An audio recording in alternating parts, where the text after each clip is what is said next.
Assalamualaikum warahmatullahi wabarakatuh. Halo Sobat SAR. Perkenalkan, nama saya Celvin Patria Yusuf dari Kantor Pencarian dan Pertolongan Kelas B Maumere, peserta Latsar 2025 Angkatan 21 Kelompok 3. Hari ini saya akan menjelaskan tentang agenda 3 pengalaman saya tentang manajemen ASN. Dalam manajemen ASN itu yang kami pelajari itu ada yang pertama, perencanaan kebutuhan ASN.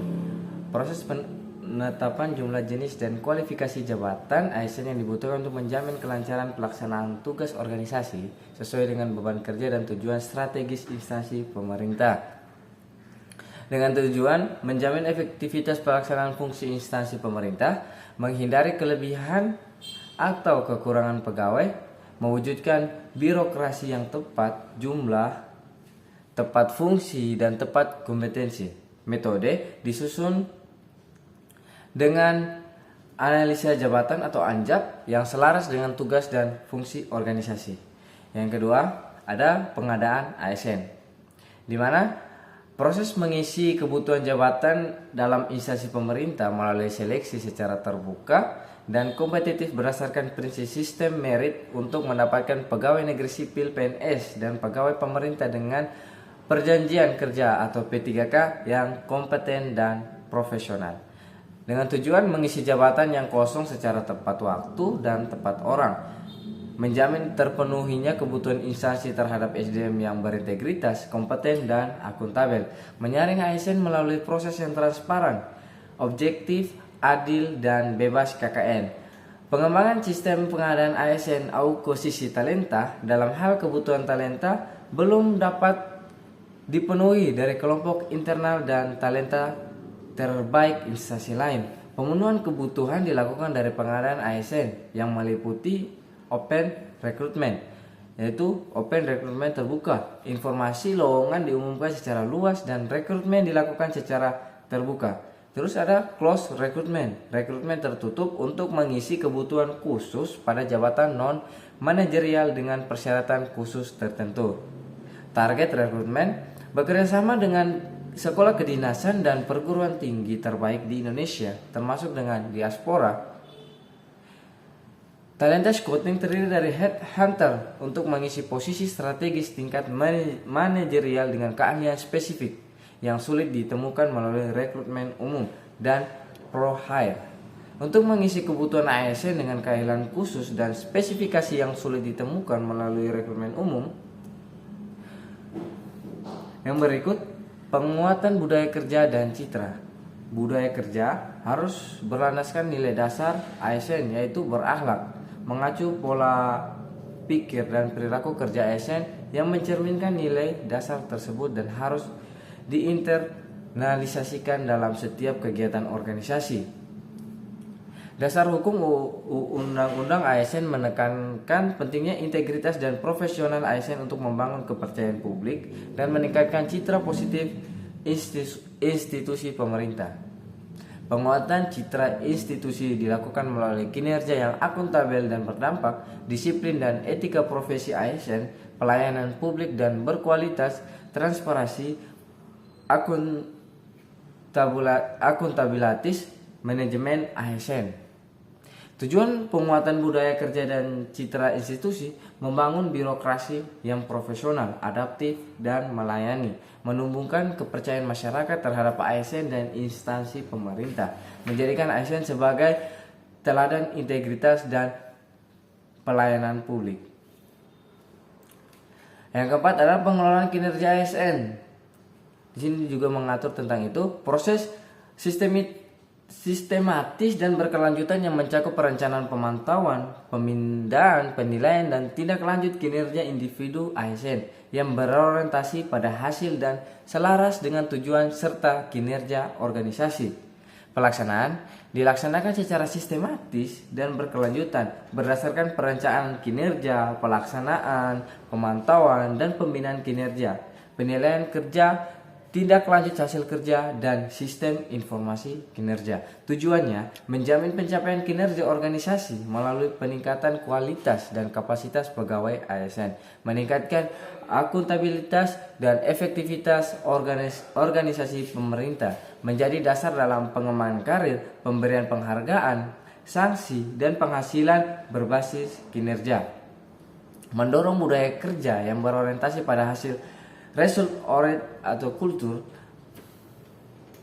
Yang kelima ada pengembangan talenta dan karir. Pengembangan talenta ASN upaya terencana sistematis dan berkelanjutan untuk mengidentifikasi, memetakan, dan mengelola potensi terbaik ASN agar dapat disiapkan mengisi jabatan strategis dan kritikal melalui manajemen talenta nasional yang adil, transparan, dan berbasis sistem merit.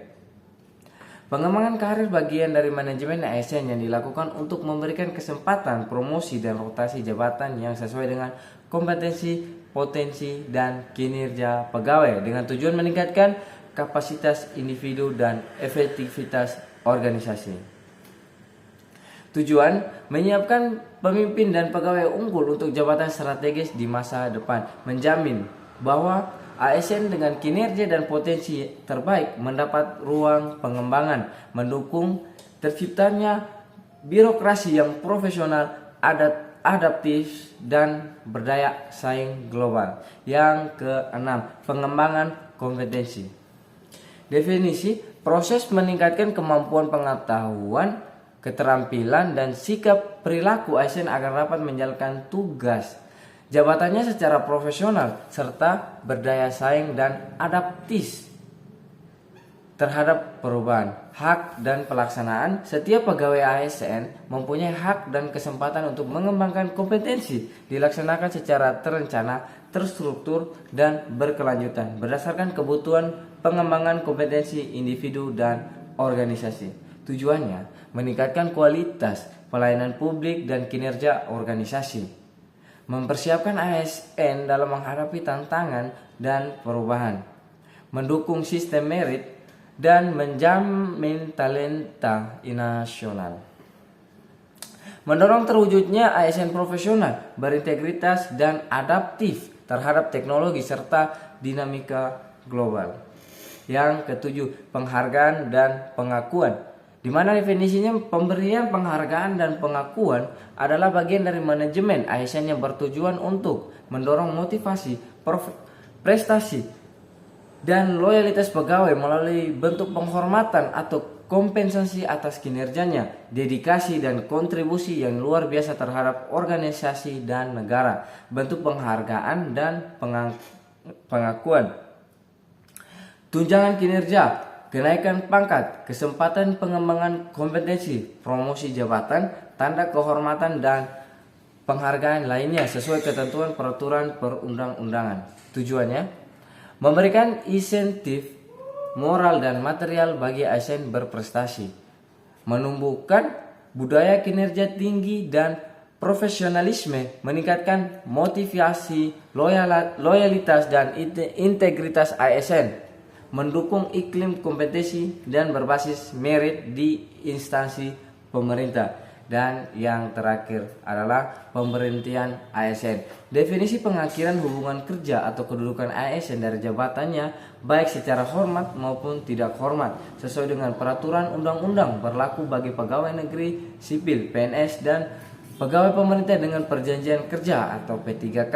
Jenis pemberhentian dengan hormat umumnya karena alasan mencapai batas usia pensiun, mengundurkan diri, meninggal dunia, sakit permanen yang tidak memungkinkan bekerja kembali. Terus ada pemberhentian tidak dengan hormat, antara lain karena melanggar disiplin berat, terlibat tindak pidana korupsi, narkoba, dan lain-lain. Tindakan memenuhi kewajiban sesuai perjanjian kerja untuk P3K tujuannya menjaga integritas dan profesionalisme ASN, memberikan kepastian hukum terhadap status kepegawaian, mewujudkan sistem merit dalam seluruh siklus manajemen ASN. Mungkin hanya itu yang dapat saya sampaikan untuk pengalaman saya di agenda 3 ini. Semoga bermanfaat untuk orang lain maupun diri saya, dan saya dapat menerapkannya ke diri saya untuk selalu menjadi ASN yang berakhlak. Sekian dari saya. Basarnas Afikna Jagat Samogra. Momere Horo.